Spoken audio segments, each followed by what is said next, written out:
Hey, Mitch, Oh, hey, Ed. What's going on? help me take this mask off. Oh, man, I get it. We're going to do the Return of the Jedi show. That's perfect, buddy. No, no, no. Help me take this mask off. Yeah, I remember the scene. It was cool. No, no, no. I can't breathe. Help me take this mask off. Oh, hold on.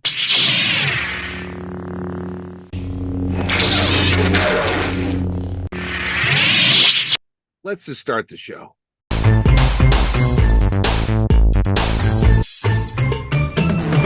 Hi, this is Ed Dollister, And this is Mitch Halleck. and welcome back to another exciting episode of Mitch and Ed's Excellent Adventure. If it's your first time here, thanks so much for joining us. If you are a regular viewer, and I must say thanks to all our new subscribers, we're getting up there, which is fantastic. Thanks for coming back. It's been a little while since our last episode, if you're watching this chronologically, but if you want to find out a little bit more about us and our shows, what can you do, Mitch? Oh, Ed, it is easy as jumping into a sarlacc pit and being digested for over 1,000 years. All you have to do is hit the subscribe button below, and you will be subscribed to the Mitch and Ed Excellent Adventure Show. The name is long, but we have a lot of good stuff in it. And hit the subscribe button so you'll be notified. I'm sorry, hit the notification bell so you'll be notified when we go on another adventure. Where are we going today, Ed? We're going to 1983 and Return of the Jedi, which is celebrating its 40th anniversary this year. We've done we do Star Wars? I think we've done only the Star Wars holiday. We only did The specials. Empire Strikes Back, and then we did a look back at the Star Wars merchandise, but we never did Star Wars. Oh my gosh, there's a How'd little that bit of a happen? faux pas. That's all right. But we Yeah. are doing Return of the Jedi today, and we're going to be having a quick look at the history, some of the trivia as well, and our recollections of seeing it in theaters. Before I ask that question, I'm going to my trusty rating the movies, Oh, home video and TV. And just apologies if we are a little bit rusty, because our last show was together in about a in month Los ago. Angeles. So we're back in our home countries again. Well, you never left your home country, did you? I never left it. No. Well, I went to California. Well, that's true. That's not your home. Then I went to Florida. Then I That's went true. to these. Yeah. All right. Return of the Jedi. Let's see what this says from here. George Lucas's third chapter in the Star Wars saga offers the expected array of colorful, spectacular effects and novel space creatures, including some we haven't met before. The elaborate space opera also answers a lot of questions about Luke Skywalker's relationship with Darth Vader and Princess Leia. But alas, the honeymoon is over, and familiarity has dulled the shine of this sci-fi extravaganza. It suffers from anticlimactic sequelitis. What? 3 stars. Out of 5? Yeah. Yeah, it's not so bad. Well, you know what? I was What? thinking about this. The climax of this film is the first time I think I've ever seen that 3-pronged sort of finale where there's 3 different things happening, all the editing, converging yeah. together. Yeah. Well, no, he did on the first one, it was the attack on the Death Star. The second one, it was the escape from Cloud City and the duel with Vader. And then this one was the space battle, the duel with Darth Vader, and the Ewok battle. So he had 3. And then actually he goes to 4 in Phantom Menace because he's got Padme trying to get into the thing, Qui-Gon fighting Obi-Wan, Anakin up on the spaceship attacking the droid attack thing, and then Jar Jar below. So Lucas Okay. has been he likes adding more and more, and then I don't know what happened in number. I never thought. But anyway, of that. yes, the multiple edits, the quick cuts, or whatever you want to call it, 3 storylines. Now, I thought that was certainly not anticlimactic. It was, what's the opposite of uncle climactic? Well, it was Uncle Climactic, yeah. So Yeah. were you there? I know I'm asking this as Oh God, but yeah. of course you were. No, I was like everybody else that was alive back in 1980 to 83, praying to God every day that I did not die, so I didn't miss. I'm not lying. God, please make me live to see Return of the Jedi, please. Mhm. I gotta say, well, Revenge of the Jedi, actually. And that's what we all called it. Thank you. And that's what the poster said. I sent away my $7 to the Bantha Track Star Wars fan club, and I got it $7. In fact, that's why they couldn't call. It was going to be. I think wasn't it going to be It Revenge was of going to be the Khan? Vengeance of Khan. Star Trek Yes, 2, the Vengeance of Khan, and they And they said changed that it. sounded too much like Revenge of the Jedi, so they changed it to the Wrath, like Grapes of Wrath. Yeah. And then what does Lucas do after he causes all this hullabaloo? He changes the name to Return of the Jedi, not Well, Revenge because of the Jedi. Jedi's aren't vengeful. They don't get revenge. Yoda says it. They don't do it. They don't do it for attack or anything like that. They use the Force for peaceful things. But the funny thing is, they had to scrap all those posters and all that merchandising. So instantaneously, that became a valuable collectible for $7. I've seen it for hundreds of dollars at this point.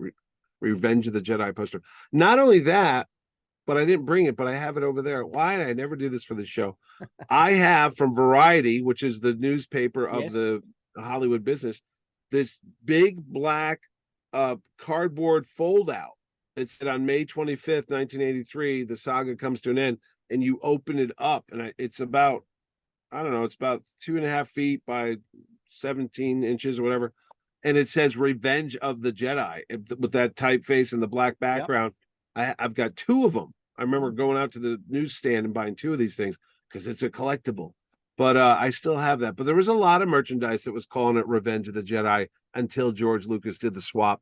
And yes, I did go see it on opening day, but you know what was worse? Wow. Marvel Comics released the Marvel Super Special adaptation about 2 weeks before the movie came out. There was no internet. There was a comic book that you could read that had the entire movie in it. And not only that, I was trying to avoid spoilers. The day I woke up to go take the day off from school to go see this movie, the front page of the morning newspaper, the front page had this headline, and I still have the newspaper. Luke is Leia's brother. Vader dies. That's what the headline was on the front page of the paper. So I just looked down and just like, oh, thanks. Instantaneously spoiled the entire movie. I don't know what the reporter was thinking. I don't know why it was malicious, but they actually ruined the entire Return of the Jedi before I even saw it that morning on the newspaper headline. So, there you go. All right. Well, let me say it opened in Australia in October 27th. Yes. That's my mother's birthday. But anyway, yeah. There you go. I know she didn't come. I invited her, but she was busy doing something back then. That's all right. But I went with a friend of mine, Frank Hudson, who was American, who had seen it in America, and he had come back, and I sat with him, and he proceeded to explain everything to me while I'm watching it.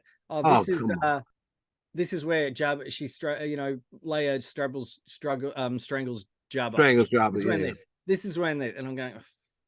Thanks, buddy. I can see we the both movie. had it ruined. Maybe he thought you were Theater of the Blind. But you know what's funny? Before this movie came out, for months, I think like 9 months earlier, maybe even before that, they had done Ralph McQuarrie production art for what the movie was, and it was a scene of the Jabba sail barge prison. It said jail, prison ship or jail, Jabba's prison ship, and they're escaping. So my mind was already concocting all these like, what is that? Oh my God, Jabba the Hutt has this massive prison ship and Han's on board it, and they're trying to get him out of there. So you already started coming up with plot lines. And one of the other scenes that they let out from the Ralph McQuarrie thing, I'm gonna say it was one of the space battle scenes, was it maybe the speeder bike? And you were like, oh, the speeder bike. And then the trailer came out, and it was, the further adventures of Lando Calrissian, and they were showing all these people and Darth Vader, and then the music started up, and a lot of quick edit cuts of a lot of people looking shocked, but there was no picture of the Emperor. I remember that was a shock to see what he looked like. Yoda dying was a bit of a shock. Obi-Wan was back in the trailer because I remember they showed Alec Guinness. So, yeah, I mean, Admiral Akbar was the big, standout, and even Max Rebo was in the trailer. Yes. So there was a lot of new creatures there. Oh my gosh, yes. I mean, I felt like they were upping the ante quite a bit. Yeah. With regards. Well, you're a big Muppet guy. You love the Muppets. I do. So I bet you love that part of the movie. I do, and I am I was severely disappointed with the special edition in 1997 where they got rid of Max Rebo and they put in Yuzum and got rid of Lapti Neck and put in Jedi Rocks. Jedi To be Rocks. honest. And Sly Snoodles, they fixed the thing. See, I'm not a Muppet guy, and I thought it was too many Muppets. I thought there was just too many Gamorrean guards. That was the other image that they had done earlier. Oh, yes. Big guard. Again, your brain's, oh my God, they're going to be these ferocious monster bad guys that they're going to have to fight, and Luke's going to fight. And then when you see them in the movie, I mean, their fingers can't even, move much. It's this rubbery thing, and the mouth kind of opens, and the drool, and I guess they look good, but there was a lot of rubbery creatures in that Jabba the Hutt's thing that was like, it's a puppet. Well, maybe it's good for the the Salacious Crumb was cool. I loved him. He was my favorite. Which one? Salacious Crumb. I have a Salacious Crumb over there I got from Disney World. Not the one that laughs and all that, but just that sits on your shoulder. Yeah. Yeah, he was probably my favorite of all the new Jabba. Did you like Jabba the Hutt? I did. Because I remember from the original Marvel comic where they had Jabba who looked just a dude. It was a guy that had a weird face, like an alien, but it wasn't like sort of like a bit like Walrus Man, but not, and everything like that. Yeah. And obviously we knew. I think at that point I knew that they had originally filmed. That old guy. What's his name? Declan. Someone. Declan Mulholland.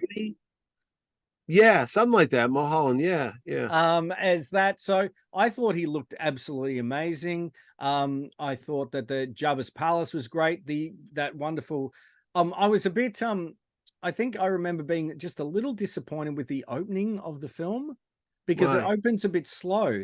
I think with Star Wars, you had the Star Destroyer, obviously that's the iconic scene. Empire, you had the same thing then with the pods going to find that. You just goes and there it is, and you're there with Jared. At first, I didn't know that. Like, I thought that thing got blown to bits. I was like, is that like fragments of it? Oh, you know what bugged me about Darth Vader when he comes off the space shuttle or the Imperial shuttle? Yeah, is I thought his helmet was too shiny. Like it looked very plasticky. I remember just being taken out of the movie for a second. I go, wow, Darth, and his whole suit. He just was buffed, really, too bright, too shiny, where it was always a little bit, more matte painted. You know what I mean? Not matte painted, but flatter, too shiny. And I was like, ew. Maybe that was to reflect the Empire's opulence as they moved along. Because I do remember that being in A New Hope, it was very rough. It was. But did you? He sounded more James Earl Jonesy. Maybe because I knew it was James Earl Jones at that point. I was like, oh, they're not even trying anymore. So did you know Moff Jared? Alan Rickman auditioned for that role. Really? Yes. Oh, well, he didn't get it. And the opening people weren't British, and that bugged me too. Because I always think of the Empire as British guys, even though there's Admiral Monty. Oh, yes. Inform Lord Vader. Code clearance, tell the Emperor or tell the commander that Lord Vader's shuttle has arrived. And I'm like, that's an American guy. What's going on there? Awesome. Yeah, it was interesting. Obviously, they got with the success of Empire Strikes Back. George Lucas didn't come back. Irvin Kershner directed that. Originally, George Lucas wasn't going to direct Return of the Jedi, so he was looking for a few people. He wanted Steven Spielberg to direct it. Yeah. That didn't happen. He wanted David Cronenberg to direct it. He wanted David Lynch. He did. He fell upon Richard Marquand, who saw the movie Eye of the Needle with Donald Sutherland. Yes. That's a really good thriller. It is a good movie. I was going to say Kate Mulgrew, but it's not Kate Mulgrew who plays the female lead of that. But no, that's a good movie. And I saw him as the director of a Karen Allen movie. Oh, Be Still My Heart. Until September. Okay. Which was a Richard Marquand movie. And Karen Allen would be naked in that movie. Oh. Easy now. But anyway, I saw that movie. But, looking back, I heard a lot of stories about Richard Marquand that he wasn't really suited for that job because it was such a high stress job, and everything was riding on that being the third of the most successful And franchise. Lucas was on set Lucas quite a was bit. He over was it. doing Yeah. And then Lucas was about to go through a divorce at that time because he was devoting so much time and money into Return of the Jedi because, this is the big thing. You can't. Empire was huge. I mean, it was like the bar was set high. People were expecting the third one to be the greatest thing ever. And that's where he comes up with the greatest quote, like no matter how big you make the movie, that the audience already has the film shot in their head, what they want to see, and you'll never compete with their imagination. Because there was a great PBS, public broadcasting special, Making of the Galaxy or something like that, which was on the making of Return of the Jedi. And it was like an hour and a half or 2 hours. And it was George Lucas walking through the sets, and we saw a lot of behind the scenes in the Sarlacc pit out in Yuma, Arizona. It was really well done. But a lot of it was just George Lucas talking about what happened to the characters and what happened to Luke and the journey's end. And, it's not about monsters. I remember him saying that because I don't know about you, but when they took off Vader's helmet, I was expecting, like similar to the Guardians of the Galaxy Part 3, when they showed the High Evolutionary, I was expecting this disgusting face, with the eye hanging out and the face all chewed away. Because remember, we saw the back of his head in Empire, and you saw that sickly skull with the big scar around the back. I thought he was going to look like the worst thing you ever saw. And it was just this old man. I remember somebody calling him Humpty Dumpty. He just this big white egg-headed guy, and that was it. But Lucas said it's not about monsters. It wasn't supposed to be horrific. It's supposed to be about this sad, weak old man who was encased into this, a bit like the Wizard of Oz, really, isn't it? Wizard of Oz, yeah. It wasn't scary. It was kind of pathetic at the end. I'm like, oh, all right, whatever. And we obviously got our heroes, Luke. Luke, Leia, Han. They weren't sure whether Harrison Ford would come back because apparently he hadn't signed. That's one of the reasons they put him in Carbonite at the end of Empire Strikes Back. They got Lando. Yeah. But they they obviously negotiated Han back. Harrison Ford wanted to die at the end, but George Lucas nixed the idea. I think the story says that Harrison Ford says that George didn't think they wouldn't sell a lot of dead Han action figures. So I heard that story too. I heard Ford thought if his character died, it would add more meaning to it. There'd be more depth to the character, like sacrifice, which is fine. But George Lucas wanted a happy ending because at the end of the day, it's a fairy tale meant for kids, and he didn't want to be like, let's kill everybody. Nowadays, they would have killed everybody. Oh my gosh, yeah, that's right. They wouldn't have made. That's why when I see Han Solo die, spoiler alert, in The Force Awakens, it's like part of me just goes, oh, because if George Lucas was doing those movies, that never would have happened. Absolutely not. Absolutely not. I think they wanted also Luke to wander off into the sunset, just as a lone Jedi. But again, they nixed the idea, I think. I mean, I don't think really. And I don't think they thought they were going to be making any, even though, there was rumors that there were 6 or 9 films at Lucas. I don't think they really had planned on making. I think he said that to people. Even Mark Hamill was on interviews. You can see him on YouTube talking about how George was going to go back and make 20 years younger, the story of, Alec Guinness and, Vader and Obi-Wan Kenobi. And then they were going to go forward like they did and tell the story of old people. So I had heard rumors that was what's going to happen, but I had the feeling that they weren't coming back. I thought that was it. It was just a bunch of, wishful thinking that there was going to be more Star Wars. Yeah. Yeah.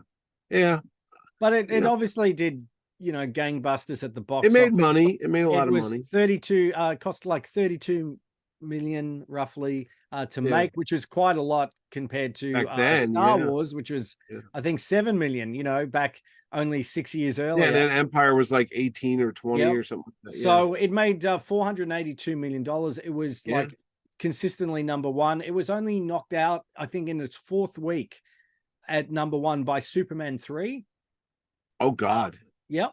Yeah, it was a huge hit, the biggest. Oh no, I saw it a couple times that summer. I was sad to see it go. Sebastian Shaw, who plays Sebastian Shaw, didn't know what he was auditioning for, and he saw Ian McDiarmid, who he knew from theater, but he had no idea what he was doing. It was good to see Jeremy Bulloch back, of course. Warwick Davis is Wicket. Well, that was the first time we met Warwick Davis. Yeah, and the Ewoks, which Which you know, explained.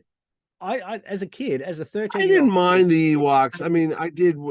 Well, again, the movie in your head. I was expecting the Wookiee planet. I was expecting, well, that's you what it know, was originally going they to were be. going to I get. think, I thought they would just go hire basketball players or really tall people to wear the costumes, because that made more sense to me.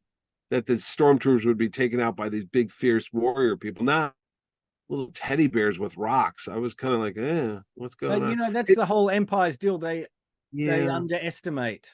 You know, I remember the Rolling Stone review of this movie, and it said Star Wars itself, the first movie was like, primary school. And then the second one was like high school, like you were going up.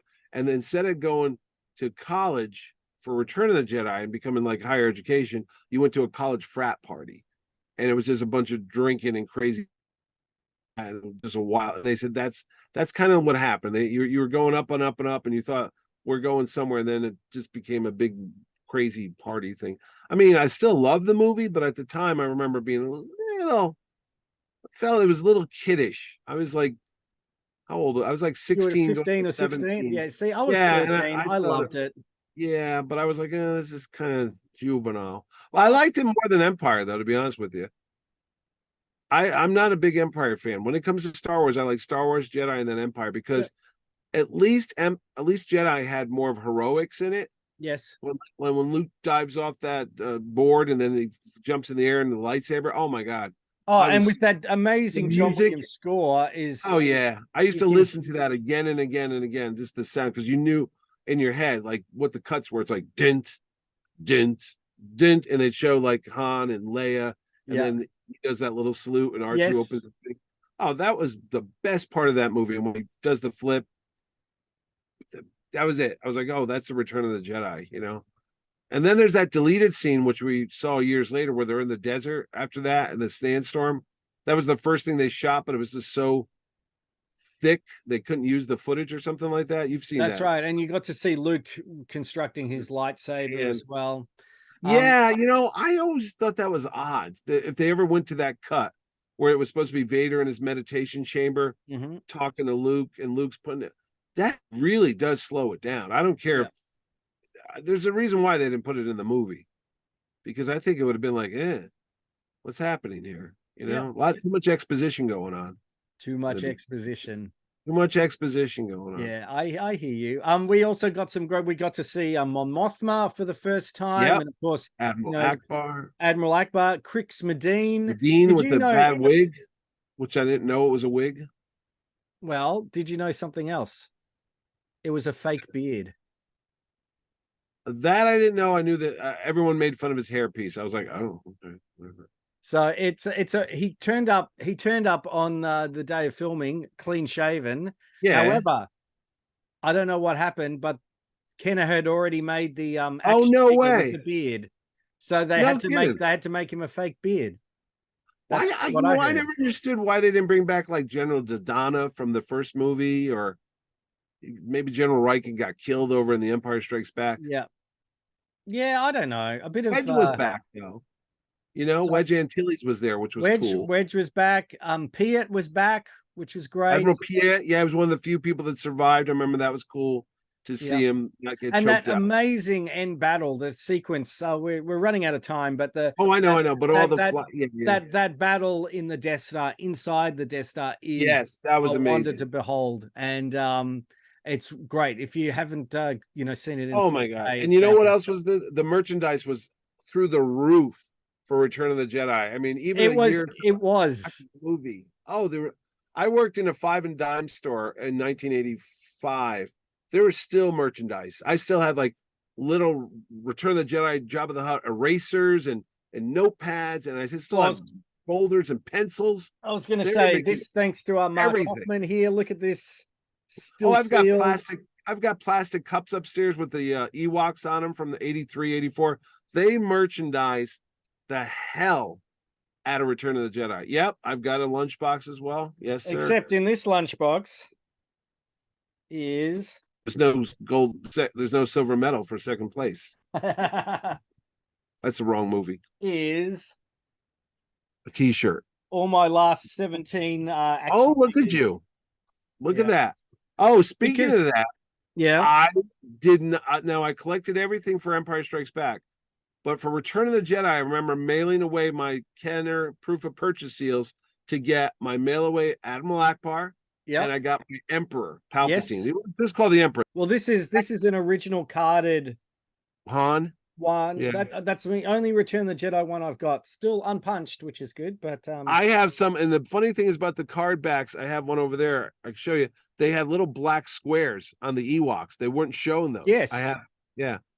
They were like, don't let people see what that looks like. So yeah, funny, which is really interesting. So they had there's so much. There was Atari. Oh, I should have brought things. Atari video game. They brought oh my out. god. Oh, that was the best. When you the Walker attack on the Hoth base when you had to Oh, go up and down. that was for Empire Strikes Parker Back. Brothers put it out. Yes, yeah, but Parker Brothers brought out Return of the Jedi Death Star Battle, which I have. They also I didn't brought get out, there was that a Sarlacc board game that they brought out for Didn't get Return of that. the Jedi. No, just got the comic books and stuff. There was comics, but it did do the classic things. Wait, it did the lunchbox. Yes. What do we always say? Trading lunchbox. cards. Trading cards. Yes, it did. Oh my god, they had everything. Puzzles, board game. They had an Ewok board game, if I'm not mistaken. Yes. Correct, right? Yeah. Oh, they made a speeder bike like tricycle. Now, was that legit or was that a giveaway? I've seen pictures. Wasn't that as part of like the Endor base, and wasn't that on a swing? I think they did too. And I actually they have it, because when I went to Rancho Obi-Wan, they have it. He's got everything. Yes. But I saw one on the swing like you're talking about, but I saw another one had wheels though. Like a scooter. Yes. I've seen, I don't know where that was, but no, you don't understand over here in the States. I don't know about over there, but they had cookies. You could get little Jabba the Hutt cookies. They had like chocolate and vanilla. I mean, Lucas, for Return of the Jedi, there was chocolate cookies, there was C-3PO cereal. He went to town on this thing. There was everything you can imagine. Ice cream. There was Return of the Jedi ice cream cones. Okay, so in Australia, we had Return of the Jedi we call them icy poles. Yeah. And they had inside Jedi jelly. And it was the most delicious thing I have ever, not jelly like you Americans call it, like jam. Yeah. But it was the most delicious thing ever. Really? It was everywhere. And like if I look on this side of my room where I just can't bring everything down, the toys, the Rancor, they made the Shuttle Tidarium, which was this huge. I know. I got the reissue of that thing. It was gigantic. Was that the biggest one they ever made, the toy? I think it is. It's until Hasbro Pulse brought out those large those I know about that sail barge, but it is huge and it is a great film. And I don't think we've even covered. No, we really didn't do this movie justice. This should be like an hour-long epic, not like 20 minutes. You can't do Return of the Jedi in 20 minutes. I know. But, I mean, was there negatives about it? When I first saw it, the weird little blurry things on the side of the Emperor's eyes took me out for years. I was like, what's going on? Because they had a light to light up his eyes. Oh, is that what it was? And it was shining through his cowl.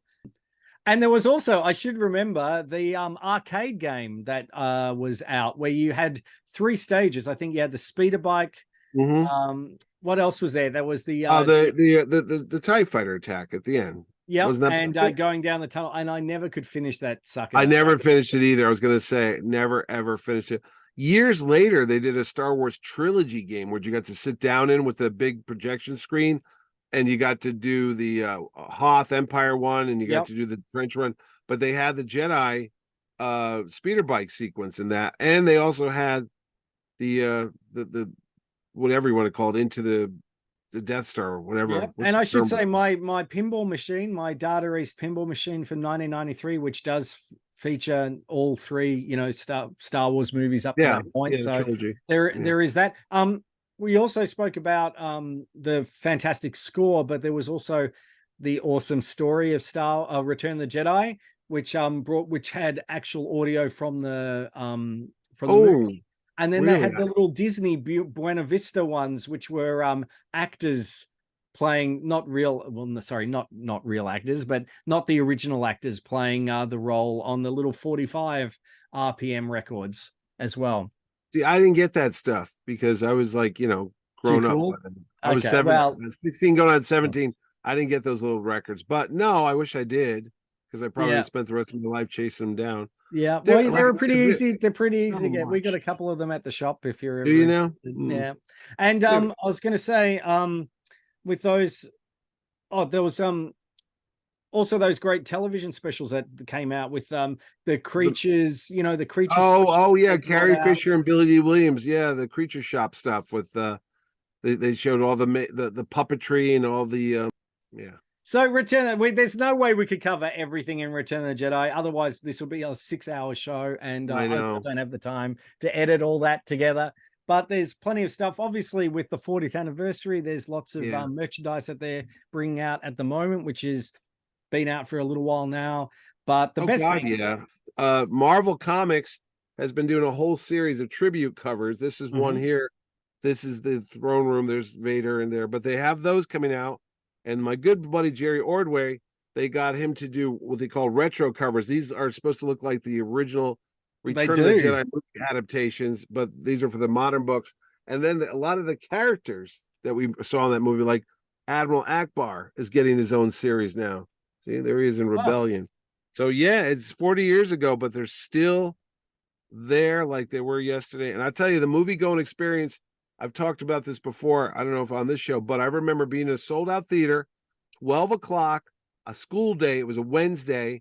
I skipped school, I went to see the movie, sat next to this gentleman who had little stunted hands, didn't have arms. They were up here. And he was with this big motorcycle guy, like a big biker guy. And when they would clap, the fellow would put his hand up here and the biker guy would put his hand. So that's how the guy clapped. It was very, very, very cool. But at the end of the movie, when Luke is being fried by the Emperor with the Force lightning and he's screaming out for his father, before they added that stupid no, which I don't like at all, you don't know what's going to happen. I honestly said, Jesus, Luke going to die? I mean, you really didn't know what was going to happen. And the lightning's coming. He's like, save me, father. And the motorcycle guy leaped out of his chair, knocked his popcorn, went flying through the other popcorn. Everyone shrank back in horror because we're like, what is happening here? Yep. And he points at the screen and it just pointed at Vader and goes, save him, you a-hole. And the whole theater was like, ah. And at that very moment, Darth Vader reaches over as if he heard this guy and grabbed the Emperor by the neck and throws him down the chasm there at the Death Star. And everybody in the theater was screaming. I mean, there was so much applause at that thing. And the Emperor died, so we thought. He died. In my mind, somehow Palpatine, Sith magic, cloning, only dark secrets of the Sith knew. Shut up. He died. Emperor Palpatine died. Okay, because when you see Yoda, and again, that wasn't in the comic book. The three ghosts coming back at the end. Yeah. Bo, Larry, and Curly, Jedi guys. When Luke looks up at the end of the comic book, it just says there's a nice group shot of them all sitting around singing "Yub Yub," each nub nub. I missed that as well. I missed that song as well. So that's how the comic ends. It says, the galaxy was saved and Luke Skywalker and everybody smiled. So I didn't know at the end, even Lucas had this plan. He's like, don't let them know everything. At the end, when the ghost showed up, my God, people were crying when you saw Obi-Wan and Yoda, and then all of a sudden you see a little flicker, and there comes Sebastian Shaw as Anakin Skywalker back from the dark side. And Luke does that little smile, and the best thing he does that little wink into the camera, just like Christopher Reeve did, and all. I was like, oh my God. And everybody I got goosebumps, buddy. Look at that. Hair sticking up. I goosebumps. can see. 40 years later. Cool. And that's why I do not like the special edition when he put Hayden Christensen in there, because it takes away a lot. Because I'm like, nah, man, that's not the story. Well, that's Anakin because he was that way before he turned to the dark side. So he comes back looking like that. I'm like, yeah, bull. You didn't need to know all the stories. They just were there. They were just characters. It's like, okay, there's a weird squid guy in the background. We don't know why. And then years later, you'd make up your own story about him, The Bomar monks that were crawling through the Jabba's palace, the spidery looking thing with the brain there. Years later, they would tell you what that. I don't need you to know. Just, I took don't. it for granted. I was like, hey, it's part of the movie. I don't need to know everything. And then we A had little the mystery. sequels. We had the Ewok movies that came out in Yes. '85. Were kind of sequels: Caravan of Courage and the Battle Marauders for of or Marauders of Endor or Battle for Endor. No, here it's called the Battle of Endor with I think Wilford Brimley. Was it Marauders of Endor in Australia? Because they were both in the cinemas. So yeah. Oh, really? I Yeah. have the movie posters for that. I do believe Drew Struzan did the movie posters. He did. I've got the Ewok Caravan of the Courage. first Caravan of Courage one. Yeah. So back in the day they were on TV, so it was fine. I mean, I watch them now and I realize how like cheesy they are, but it was yeah, the okay. Wickets TV Ewoks TV series as He well. was the cartoon. Droids Yep. came out after this too. Yeah. Again, not the best cartoons, but they're okay. They're fine. So there's lots, there's just lots, and I'm just looking around my room. There's so much Return of the Jedi stuff. Now, which poster did you like? Now, you've heard the story that those are George Lucas's hands holding that lightsaber, right? Really? You never heard that? No, I didn't. If you read J.W. Rinsler's great book, The Making which of I have. the Jedi, he shows you the photographs of that. That's George Lucas's hands holding that lightsaber. This is the Japanese. Yeah, but it's still the same image. In fact, if you ever go to see my CT GamerCon, the first poster I used was hands clutching a controller, and it was done just like that. That was the original. Were they poster. George Lucas's hands as well? No, they were my son Owen's hands, and he's clutching a Magic the Gathering card and a Xbox controller, and it's done in that same style. Nice. Because I ripped it off. I don't know. It was something else. And that was it. I mean, once Return of the Jedi ended in '83, but the next year we had Temple of Doom. It was like Lucas Ghostbusters. You just kept going. It never ended. It never ended. We had such a good time back in the early '80s. Oh, back in my day, we had good movies, and you didn't have to go watch it on the streaming. The stream thing was something that came out of your wiener, or you didn't cross them. But yeah, that's Return of the Jedi. If you had to rank them out of all the movies over the years, it's gotten higher and higher. But now that I've seen these other movies, I'm like, there's no Return of the Jedi. Yeah. Weird. I think just the climax is fantastic in that, just everything coming together, and you've got that amazing Sarlacc battle, which is pretty good. The speeder bike chase. Did you know that the inventor of the Steadicam actually was doing that speeder bike chase? I thought that was the guy from the Rocky movies. Yeah, that's correct. But that's the same guy? They got him to do that, yes. I did not know that. I remember Joe Johnston showing how they did it. They just walked through the woods behind Skywalker Ranch, and then when you sped it up, I think they did it at a slow frame rate, and then it looked like you were going 300 miles an hour. It was like, it's so simple now. Oh yeah, looking back, no digital effects, no CGI or any of that stuff, just straight on model making. It was amazing. Yeah, and problem solving, and how can we do that? And how can we make this look real? Yeah. And some of that stop animation is fantastic with the Scout Walkers walking through behind the tree, and there's camera movement and everything like that. It's complicated stuff they're doing. It's pretty I can't think of any. I've never really had any problems with it. I never oh, this is too goofy. Though the chicken walker on the logs was kind of like wonky. What about Chewie doing the Tarzan? Yeah, you know what I didn't like? I didn't like Chewie's new haircut in that movie. It always bugged me. He had like this weird where it's centered. And it was like Chewbacca always had that slick back hair, but this one was kind of like, I don't know. Let's nitpicking. Yes, I didn't like Han. He looked a little bloated, looked a little chubbier than when he came out of that thing. Leia looked a little drawn out, maybe a little too much off-screen problems happening with Carrie at the time. But hey. Mark, I thought was great. I thought Mark Hamill did one of his best performances of all three movies. He was great. Yeah, I agree. And it's a great film. And you know what? I feel like I need to go out and watch it right now. Watch it again. I didn't know Alec Guinness was wearing a hairpiece. I never knew that. From Star Wars, I was shocked when I saw it. Ewan McGregor blew that when he was like, he had a hair, and then you see and then once you see it, you can never unsee it. You're like, oh my God, it's here and it's there, it's everywhere. It's like, what's his name from Ted Lasso? Could you call it heir to the Empire? Heir to look at you. On that note, On that note, Mitch, Go if you watch want to Return find of the out, Jedi. if you do, hey Mitch, what can you do if you want to find out a little bit more about our Star Wars episodes or any of our pop culture episodes? Many Bothans die to tell you how to subscribe to the Mitch and Ed Excellent Adventure. But hey, lighten up, Francis. All you got to do is hit the button below, and you'll be subscribed to Mitch and Ed's Excellent Show. And we call it Excellent Show now. So when we go on another one of these Are we trips, shortening the name of it? What's going shorten on? the name. It's just going to be called Medi, Mitch and Eddie, Medi. Medi. And then that's it, like Return of the Medi. And That's you right. go Okay. and watch the show, and then we're here. That's it. You figured it out. If All you right, watch well- it, you already know how you got here. I know. All right. Well, that's it. Thanks so much for watching. We'll see you next time. This is Ed Dollister.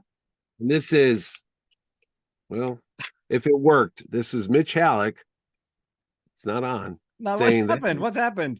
It goes off if you don't turn it on long enough. I've heard that. Oh no, Jesus! Now it's on. See there. And this is Mitch Halleck. And we'll see you next time. Thanks for watching.